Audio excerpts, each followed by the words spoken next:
Deception. Family lines breaking. Predictable. But poetically beautiful.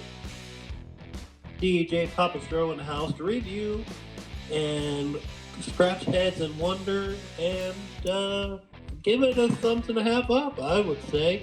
Royal Rumble 2023 officially in the books. Like I said, Papa Schro, DEJ are back. Papa Schro, what did you feel? What did you think? It was quite a night, quite a rumble, quite a couple of rumbles, I guess. Really, I mean, both of them were spectacular. I think both of them ended pretty well. I mean, and to having the women's rumble number 1 and 2 go the distance, and your first ever number 1 overall entrant in the rumble for a female winning the Royal Rumble match, Rhea Ripley. Like I was kind of telling you before we went on, I wasn't really expecting Rhea to win. I didn't really have any expectations for the Royal Rumble, for the women's Royal Rumble, I guess. And then for the men's, I think we all knew kind of who was going to win, or I mean, if they were going to pull the trigger or not on Cody, obviously coming out 30. I think it all worked out pretty perfect. I really liked everything that they did with the Rumble. The one kind of maybe drawback in this Royal Rumble, I feel, was the pitch black match. That was not quite what I thought we would see out of that, even though I didn't know what the hell to think about that in the first place. So, but other than that, I mean, the ending, I mean, chef's kiss to the ending. I mean, the fact that the crowd went heel, or Roman went heel, the crowd, chanting "fuck you, Roman." Sami Zayn turning on the Bloodline, Jay leaving at whatever point. I mean, just a wild turn of events at the Rumble, and they killed it. I was surprised that WWE let the crowd chant "fuck you, Roman." That was, and they aired it, and they aired the whole thing, which was surprising. And I guess that kind of shows the differences between regimes, between Vince's and Triple H's. Triple H understood that heat moment is one they will never get. So take it. It's organic. The crowd really thinks "fuck you, Roman." So keep it that way, and just let it roll. You know what I mean? And Absolutely. That was a great job by the whole organization to just let it roll. And Roman picking the little flowers off the thing and just dropping them on. I mean, you can't teach Roman to do anything better than what he's doing right now. And I know we talked about this last time, but that just goes to show that you can't teach him anything right now because he just gets it. Yeah. You know what I mean? He just gets it. And Paul Heyman being there it's now creeping into the best designed pairing of all time. It really is. It may be surpassing Heyman and Lesnar, I would say, just because of the fact of look what it's done for his career. Look what it's done for him as a wrestler in general. And I mean, look what it's done promo-wise. He can actually cut a promo, and he can actually do, scenes, and Paul Heyman isn't talking half the time. So, I mean, it's just a very well done by Triple H and Paul Heyman. I think it's a very well done thing.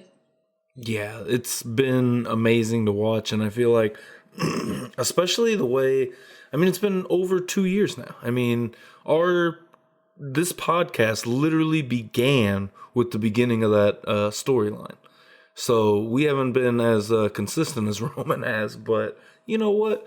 I mean, I'd like to think that two, pretty good runs together, but with what Roman's doing, I mean, it's amazing. Like what, like you said, he just gets it. Taking the flowers off the lay, that was just, that was like the cherry on top, really, at the end. And with everything that transpired, and I honestly didn't expect it either. And maybe I've just become real naive when it comes to wrestling, but I just felt like they would kind of let that play out a little bit more. I didn't feel like we were coming to a head yet, even though they had the whole, Sammy on trial. I just didn't think the Royal Rumble was going to be, the moment, boom, they pull the trigger immediately on it pretty much, which got some shock value out of me. And my initial reaction is how eerily similar it was to the Shield breaking up. Like, that was my very first reaction was, this is literally the exact same scene, of Seth Rollins hitting Roman in the back on the other side of the ring. And, it's just fascinating how wrestling works. Notice how Roman hit the exact same pose. Exact same cell. The exact same cell. That's. I mean, we're not going to sit here and jerk Roman off the whole show, but I mean, it goes to show how much he's grown and taken over the business. But moving on to the Royal Rumble match itself, I thought it was kind of sloppy. A little clunky. I don't know what it was, but it seemed kind of clunky. It got good at the end there. And Logan Paul and Ricochet, good lord. Man. Somebody said the other day, nothing's more frustrating than watching a guy who's been doing this for a year be better than someone who's been doing it for 10 years. Dude, isn't that the truth? It's just crazy how good Logan Paul is. And everyone says, oh, you're just, everyone's just saying that. No, he's literally that good. I mean, it's weird to watch somebody who has that much natural athleticism just take up to something and do that big of a high-risk bump and make it look perfect. And to be that much of an outsider and kind of jump right in and have the respect you can tell he has for the business, Right. I mean, and he loves the business. Yeah. And I think that's part of it, too, is, and I think they're going to play him being a heel more, which is good. But, he just did so good. And I think we're going to see Paul and Rollins, and I think they'll have a sprawly athletic match, probably at WrestleMania, which will be good. I don't think it'll be the best match of the night, but it'll be a good one. And Rollins is one of the best wrestlers in the world, and I think he'll make it work. But Cody Rhodes winning the Royal Rumble, to me, WWE kind of said, fuck the hiding, fuck the, Cody Rhodes coming in at 10 or 15 or whatever. He's coming in last, and we're not going to let you guess on this one. He's going to win the Royal Rumble. Basically, is what they said. But sometimes I think that's more than acceptable and actually the best story, like they did with John Cena with the torn pectoral, and he came in at 30 and won the Royal Rumble too. Sometimes you just got to do the most predictable thing possible. It doesn't always have to be a swerve. No, it doesn't. I mean, sometimes it's just got to be what people want, and what people Absolutely. wanted, was Cody Rhodes to win. Yeah. Someone brought up a good point, and I forget who it was, but they said that the reason why nobody in the Bloodline was in the Royal Rumble was because they didn't want it to turn into a Daniel Bryan situation where people were booing and waiting for Sammy to come out.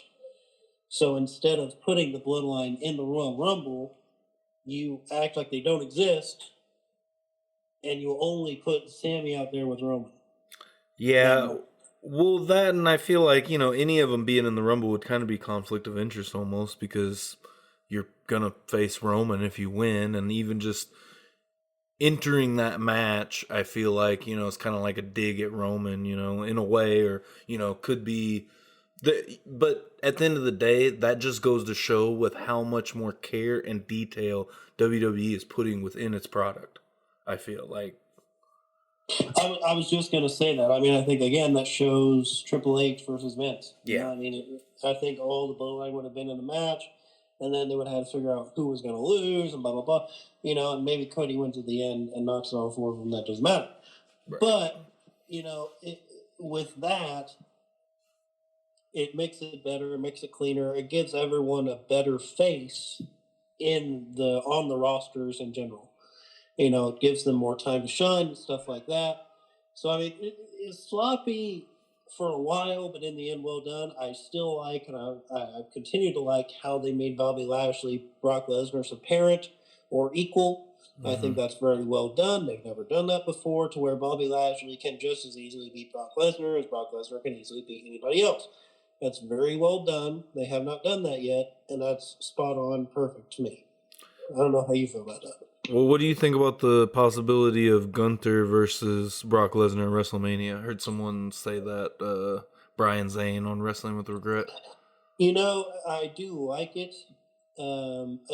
Speaking of Gunther, that's something we haven't really touched on. True. That was great to watch him go to the very end. He was booked the way he should be booked. Exactly. If you book, like, I forget, was it Bret Hart that said the Intercontinental and United States champions are the best wrestlers on the show?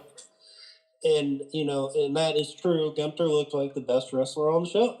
And I mean, and obviously, I think Roman Reigns is the best wrestler, but Gunther is very close. I think he is very underrated, but he definitely put on a show in Royal Rumble, and it made you believe that he could win. He went 1-30, and they let him break Rey Mysterio's record. So it's a lot of things that were really positive for somebody who I think, is going to get a mega push here, maybe signaling a Cody Gunther title run after Mania. Yeah. What do you think about, or what do you do with Sami Zayn? What do you do with the whole situation with the Bloodline? Cody Rhodes coming in for Mania.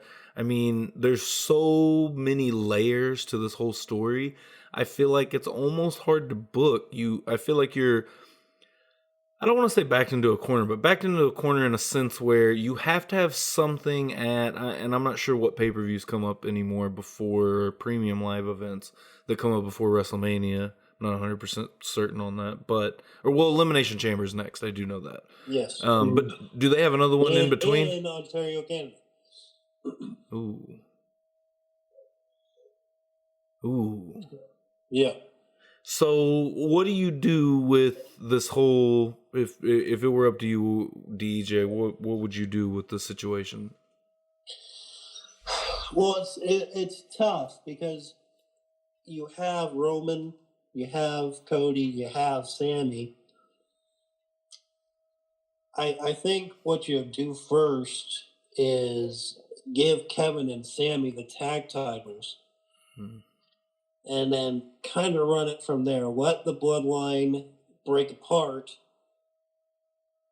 And then kind of let Sami not necessarily be the champion, but be the reason why Roman isn't the champion anymore. Let Sami break apart the Bloodline. Let Sami snap Roman Reigns.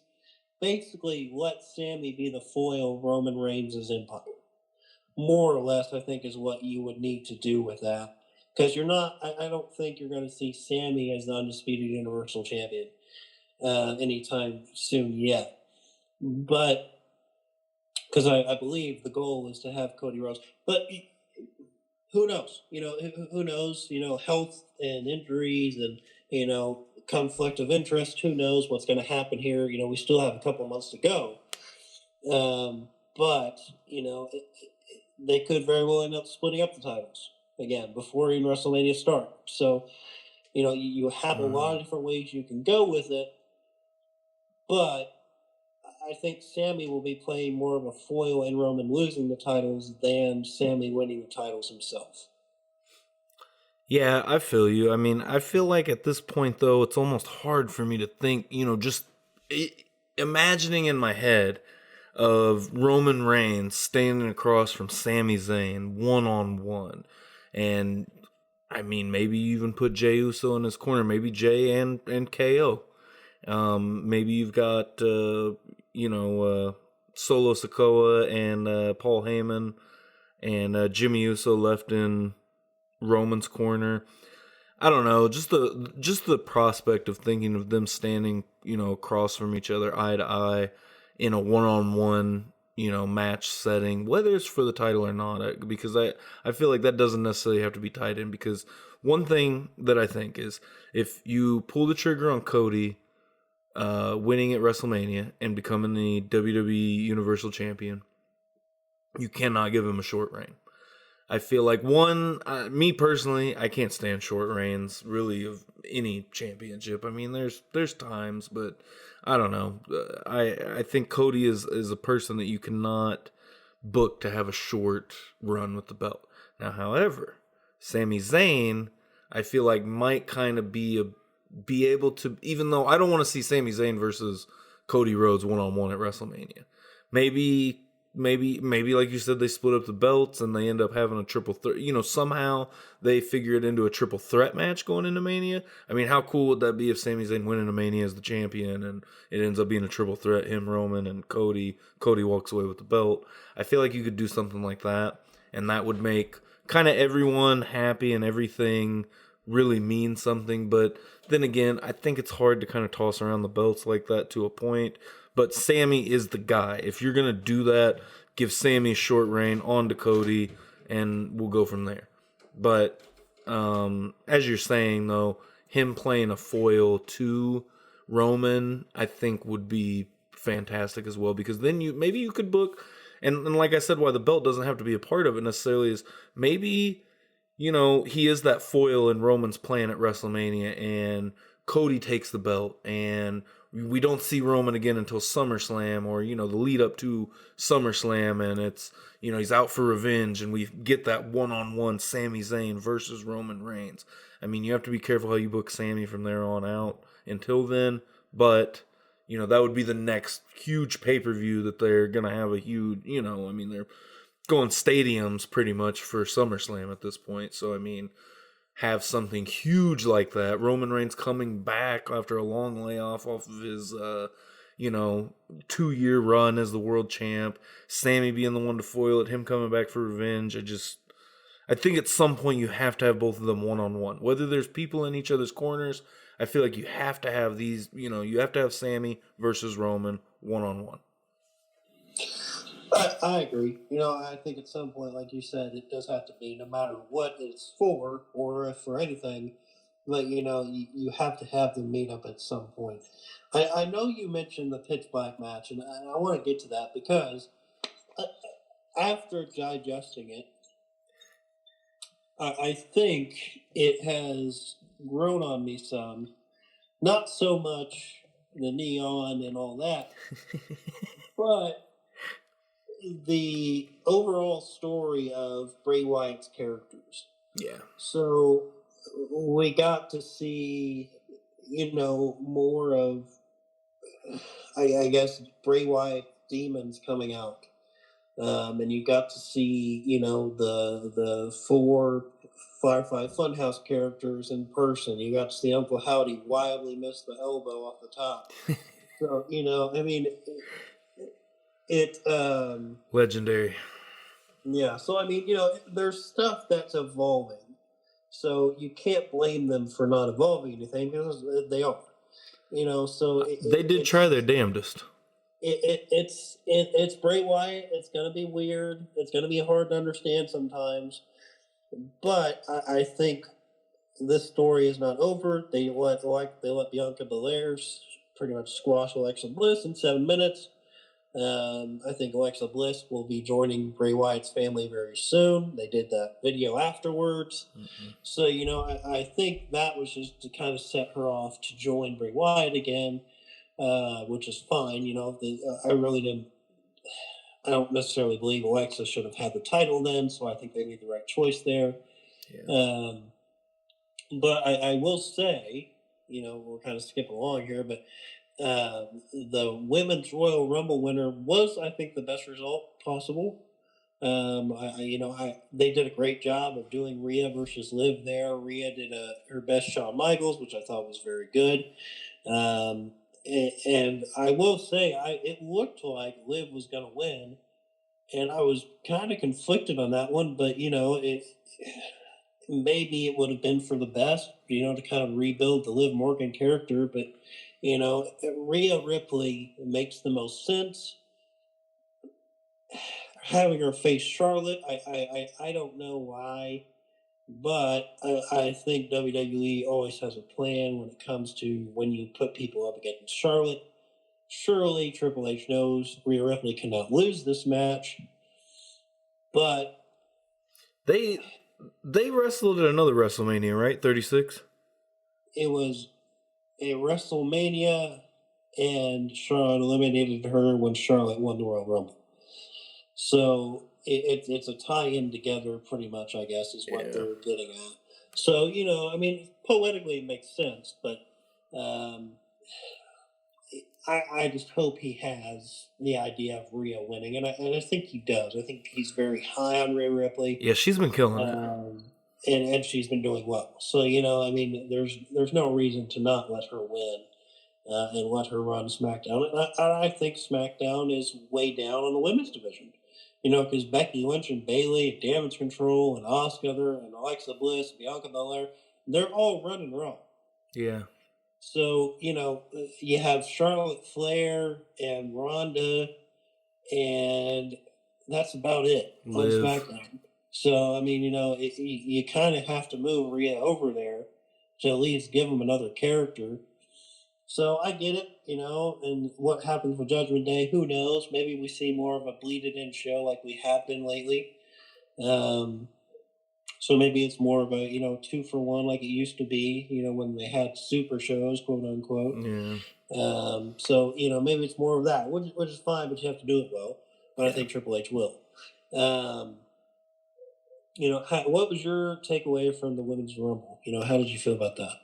I feel you at the end. I was kind of conflicted because the way Asuka hit Liv with the mist, and then she got eliminated, and then you've got Rhea and Liv and her hitting the code breaker on the on the apron right there. I thought was, man, is she really about to eliminate her right after she got misted? And I thought that was kind of like maybe a cool little moment there where you got a blinded wrestler that still figured out her way to get out of it and win the whole thing. But and Liv was number 2, so you had number 1 and 2 go all the way. I think I said that in the beginning, and Rhea being number 1. But I agree. Retrospectively, like I said, I wasn't 100%, or I didn't necessarily think going in Rhea was going to be the Rumble winner. But after retrospectively, I mean, Rhea's been killing it lately. I think the whole thing with the Judgment Day, she's been awesome. I feel like she's really gotten over the crowd. And like you said, she cannot lose this match. I 110% agree with that. Charlotte Flair has to, get dethroned at WrestleMania. I think it has to happen that way. I think it's great for Rhea and her career and see what she can do with a major run with the belt. And I'm not 100% sure she's been one of the top champs on the main roster yet. I know she's an NXT Women's Champ. She was the Raw Women's Champion for a while. Okay. So, but I like everything that they're doing. I like everything they did with the women on there. And then to kind of go back to where you started with the pitch black match, just to kind of give a couple takeaways. I think the reveal of all of it was the best part. The match was, I could not stand the confetti. When they broke the table and like that, what the hell ever came out of the table, I was just like, what are we doing here? Like, what is going on? But I did like everything. I think everybody kind of feels the same way about this whole Bray plot line. Is like, no, this isn't exactly what we were wanting or clamoring for, but this is what we got, and it wasn't terrible. It wasn't the worst thing possible. It wasn't, The Fiend versus Seth Rollins at Hell in a Cell. So it's something to work with. And having Uncle Howdy, even, I know he's been on TV and stuff, and we obviously see these are two different people, but Uncle Howdy coming with the elbow drop heard round the world, I thought was interesting. That was pretty bad, It was pretty bad. I didn't really see it until they released the different angles of it, and I was like, oh yeah, he missed. So, it happens, but, kind of overall, what would you give this review rating of the Rumble? I know we've kind of only been on 30 minutes, but I think we kind of covered it all in that amount of time. But, I mean, that's okay. We can have shorter episodes of Wrestle Kayfabe. I mean, look, we can do it all. But, how do you feel, what would you grade the Rumble of 23 overall? I would say, okay, I feel like you got a big win with the Royal Rumble in the beginning. And then you went to I think that was the Women's Championship match. and that was, it was kind of all right. And the pitch black match, storyline purposes, all right. Let's see what happens from here. I don't hate it. And then after that would have been the Women's Royal Rumble, right? Yes. And then the main event. So, I mean, I'm going to say, I want to give it a 4 out of 5, but I'm going to say, no, I give it a 4 out of 5. I'm going to go with 4 out of 5. I don't want to go down to 3.5 because 3.5, I feel like that's I guess 2.5 is half. Yeah, well, but I think 4. I think it was really, really solid. I think that the foundation, everything's solid, the seeds planted, the little bit of surprise, and I cannot finish this episode without saying how good Booker T looked. Can you dig that? That was awesome to see Booker T, and just like that dude looks damn near better than he did 10 years ago. Like, yeah, he looked pretty fit. I'll give him jacked, straight jacked.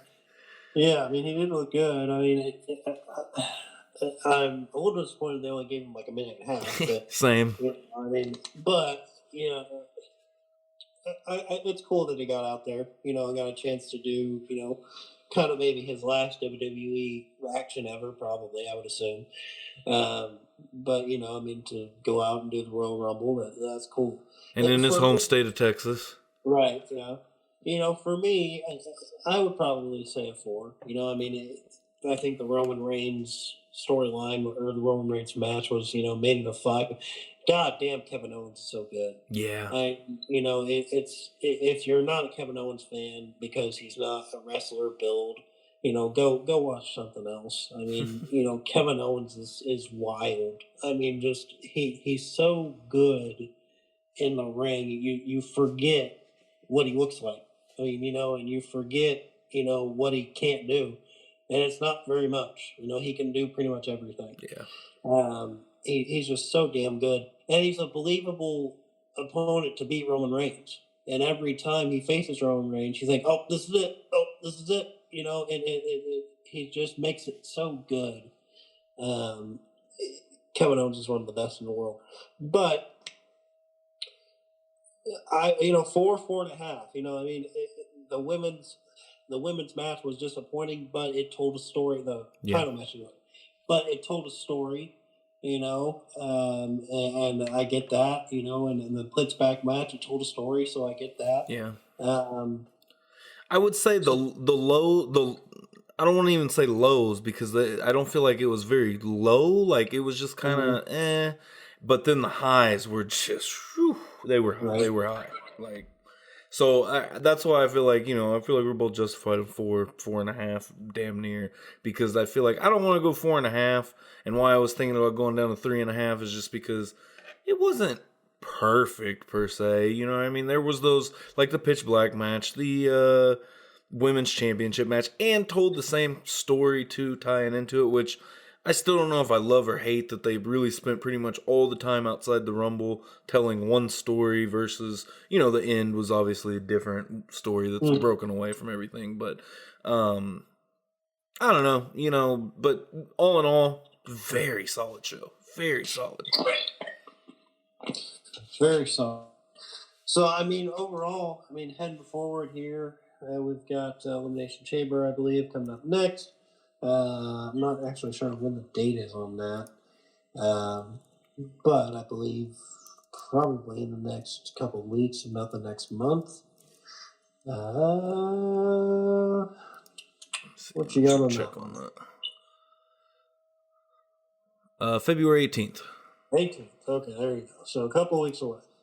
So I don't think they've announced any matches yet. I know I was checking in on SmackDown tonight. They were doing a thing about Roman and the Bloodline, and Jay wasn't there. So I'm sure we'll have matches announced, if not this week, next week. So, a lot of fun stuff to look forward to. And we'll keep it up here with Wrestling Kayfabe and all that good stuff. And watch out for the blogs and watch out for more information as we drop it for the new shows. Obviously, real quick, no sale of WWE yet. What do you think about that?